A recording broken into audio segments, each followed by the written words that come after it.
In this video, we're going to be talking about everyone's favorite Plan B residency in Latin America, Paraguay, a landlocked country in the heart of South America, in recent years gaining a lot of attention for its straightforward residency process, as well as the low cost of living and attractive tax benefits. So let's break down how you can make Paraguay your new home or your new Plan B residency. So step one, let's understand the types of residency that exist in Paraguay. There are two primary types of residency: temporary and permanent residency. So temporary, or Temp, this is your entry point into Paraguayan life. It's valid for 2 years and does not require any hefty investment or deposit.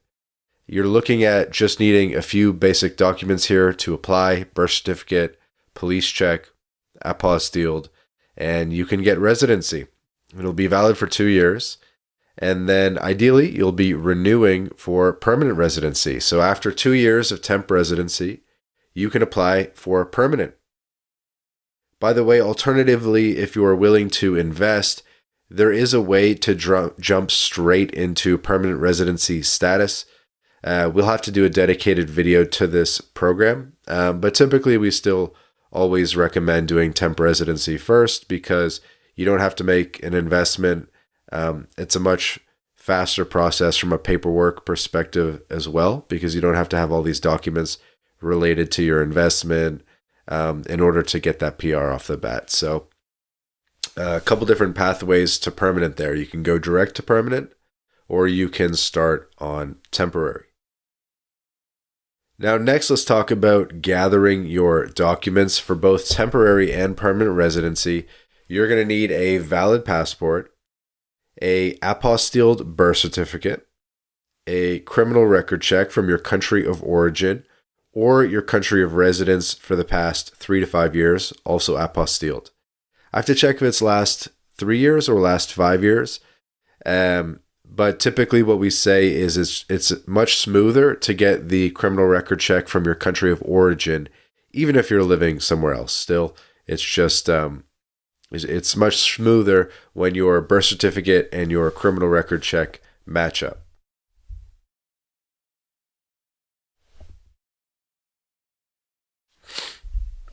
It's much smoother when your criminal record check and your birth certificate match up in terms of the country. Now let's talk about the application process. So for temporary residency, depending on your nationality, you might need a visa to enter Paraguay. So check if your country is visa exempt for short visits, or if you'll need a visa. You could potentially have a visa, need a visa to even enter the country at all. Or there might be a visa on arrival where you pay a $150 fee. Or it could be visa-free and there's no fee on arrival and you can enter visa-free. So it all depends on the country that you're coming from. Paraguay residency is typically best for people who have visa-free to Paraguay or visa on arrival with the $150 fee.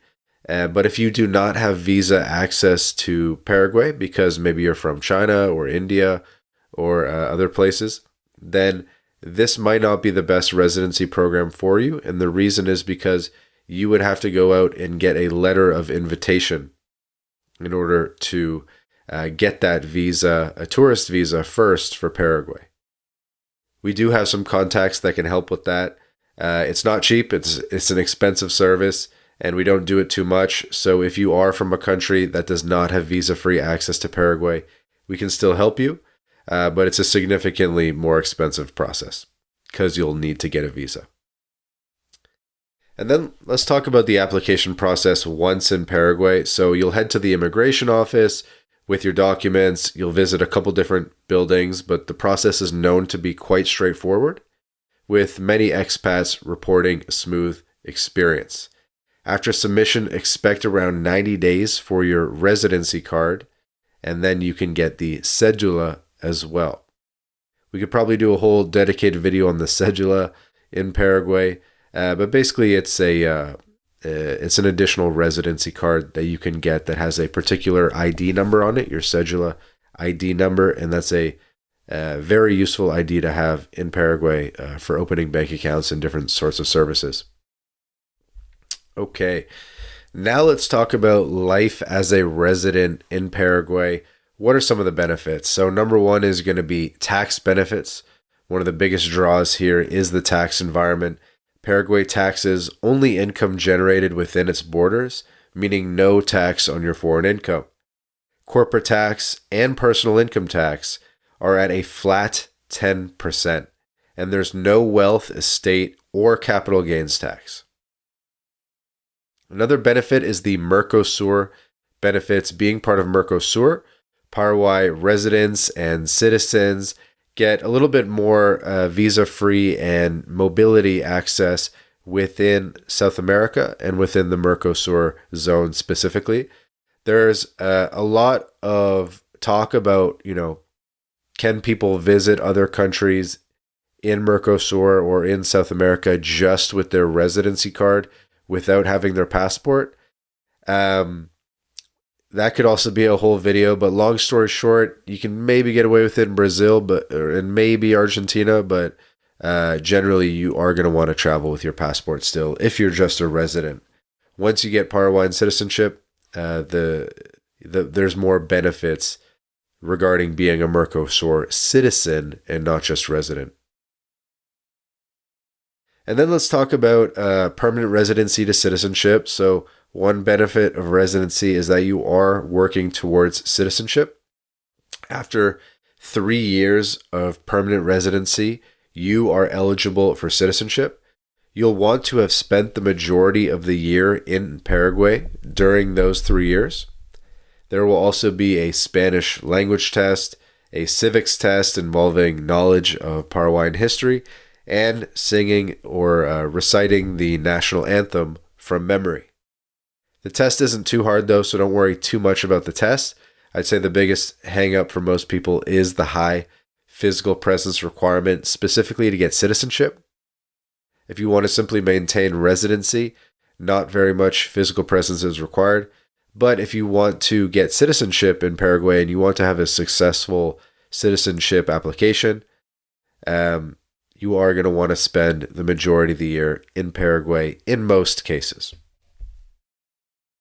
Now, let's talk about keeping your status. So for temporary, you need to enter Paraguay at least once every year to maintain your temporary residency while you're on temp. Again, there's some discussion that maybe you actually don't need to visit every year, and you can go straight to permanent after 2 years without having visited every 365 days. So that might well be true. But at one point in time, there was a rule that said that you have to enter Paraguay at least once every year. So just to be safe, you might want to follow that. And then regarding permanent, what is it going to take to keep your permanent status? And to maintain permanent, you will have to visit once every 3 years. So 1 day every 3 years is what is recommended. Some people also say that that's not a real thing, and you only have to show up when your card needs to be renewed, like every 10 years, that they don't care about the 3-year thing. But again, good rule of thumb is to visit for 1 day every 3 years as a permanent resident. Okay, so some final thoughts here. Paraguay offers a unique blend of economic benefits and simplicity in its residency process. It's definitely one of the only countries out there where you can get residency without investing or showing any financial solvency at all, which is huge. So whether you're looking to escape high taxation, enjoy a lower cost of living, or simply get a Plan B residency, work towards permanent residency somewhere, Paraguay could be your next move. Remember, while the process is relatively straightforward, it's wise to work with professionals because this is the type of thing that it's not going to cost that much money to involve a Paraguay residency lawyer, and it's going to save you a lot of headaches. We do dozens and dozens of Paraguay residency cases, and so we just know what they're looking for. We know what works, know what doesn't. Increase your probability of getting accepted, the speed as well, getting things done a lot faster than you'd be able to do by yourself. So I highly recommend working with a professional and not trying to do this by yourself. This is one of those residencies that you probably could do by yourself if you were very determined and hopefully speak Spanish, but it's just really not worth it, honestly. And it's worth the investment in a fixer or a residency lawyer that can do this correctly. So that's it for today's deep dive into Paraguayan residency. If you found this video helpful or you're thinking about making the move, there's a link in the description below. You can book a call with MyLatinLife. We can get you Paraguay residency. We can look at your whole holistic picture and what you're trying to accomplish, and you can become our client. Don't forget to like, subscribe, and hit the notification bell as well, because we've got tons more content about international living, Paraguay, residencies, passports, all that good stuff. See you in the next video.